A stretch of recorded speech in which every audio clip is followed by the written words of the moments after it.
né de nouveau.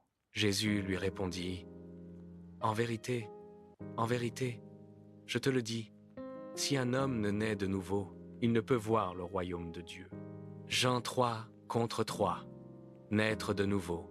Savez-vous à quoi faisait allusion Jésus en se servant de cette phrase?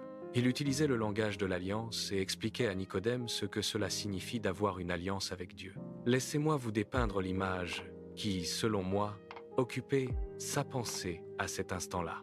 Imaginez un bébé, un tout petit, né d'une mère célibataire. Nul ne sait qui est son père, ni veut le savoir. On ne veut pas de lui, et il n'appartient à personne. Maintenant, pensez à la meilleure famille que vous puissiez imaginer. Une famille qui aime Dieu et dont l'homme a un bon emploi.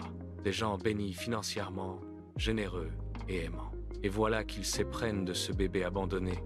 Peu de temps après, ils l'adoptent. Que s'est-il passé? Cet enfant est né de nouveau. Il a de nouveaux parents. À travers l'adoption, il est devenu leur héritier. Pourquoi? Pas grâce à ses propres mérites.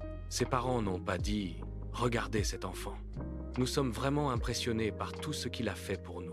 Il a certainement mérité notre amour et notre respect. Non, c'est un bébé. Il n'a rien pu faire pour mériter sa nouvelle vie. L'amour qui était dans le cœur de cet homme et de sa femme les a poussés à accorder cette grâce à cet enfant. Maintenant, il a accès à tout ce qui leur appartient.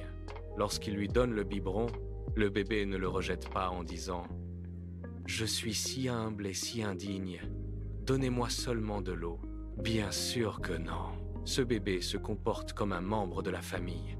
Et non seulement cela, mais encore comme le premier-né.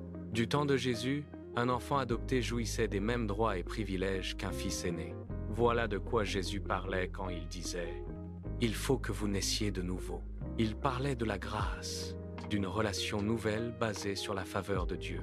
Une nouvelle famille, une nouvelle autorité, une nouvelle puissance. Si vous vous sentez indigne de recevoir les riches bénédictions que Dieu a pour vous aujourd'hui, méditez ces choses. Au lieu de vous inquiéter et de vous débattre à propos de vos besoins, venez avec hardiesse dans la salle du trône de votre Père pour recevoir de l'aide. Découvrez ce que signifie être un enfant du Dieu Tout-Puissant, racheté par le sang, avec un grand frère comme Jésus. Découvrez ce que cela veut dire, être né de nouveau. Lecture des Écritures. Jean 3, contre 1 à 8.